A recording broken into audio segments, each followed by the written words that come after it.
प्रयागराज से नैनी के लिए भारत की प्रथम हवाई डाक सेवा निम्नलिखित में से किस वर्ष शुरू की गई? किस वर्ष?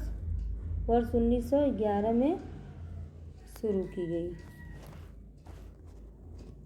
भारत की प्रथम हवाई डाक सेवा प्रयागराज में नैनी के लिए 18 फरवरी 1911 को शुरू की गई। उत्तर प्रदेश की प्रकाशित उर्दू का पहला अखबार निम्नलिखित में से कौन सा है? इसमें से कौन सा है? सरदल अखबार उत्तर प्रदेश में प्रकाशित उर्दू का पहला अखबार है सरदल अखबार।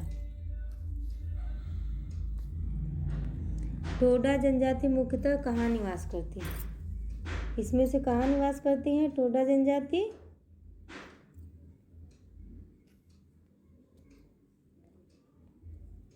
तमिलनाडु में। टोडा जनजाति मुख्यतः तमिलनाडु राज्य में निवास करती हैं। भारत में निम्नलिखित में से किसके अंतर्गत पंचायती राज प्रणाली की व्यवस्था की गई है? किसके अंतर्गत? मौलिक अधिकार, राज्य के नीति निर्देशक सिद्धांत, मौलिक कर्तव्य या चुनाव आयोग अधिनियम? किसके अंतर्गत? राज्य के नीति निर्देशक सिद्धांत के अंतर्गत। पूरा आंसर भारतीय संविधान के राज्य के नीति निर्देशक सिद्धांत के अनुच्छेद 40 में वह प्रावधान है कि राज्य ग्राम पंचायत के गठन हेतु कदम उठाएगी तथा इसका स्वायत्त शासन की इकाइयों के रूप में कार्य करने के लिए शक्ति व प्राधिकरण प्रदान करेगी।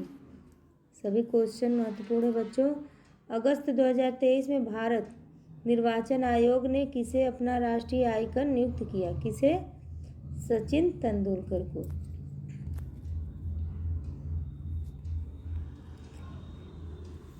तेईस अगस्त 2023 को सचिन तेंदुलकर भारतीय निर्वाचन आयोग के राष्ट्रीय आइकन नियुक्त किए गए। इसकी नियुक्ति का उद्देश्य मतदाताओं को जागरूक एवं शिक्षित करने एवं चुनाव में उनकी भागीदारी बढ़ाना है। निम्नलिखित नदियों में कौन सी सबसे लंबी नदी? इसमें से कौन सी सबसे लंबी नदी है? अमेजन नदी सबसे लंबी नदी है। अमेजन बहाव की दृष्टि से विश्व की सबसे बड़ी और सबसे लंबाई की दृष्टि से विश्व की दूसरी सबसे लंबी नदी है। यह दक्षिणी अमेरिका की प्रमुख नदी है।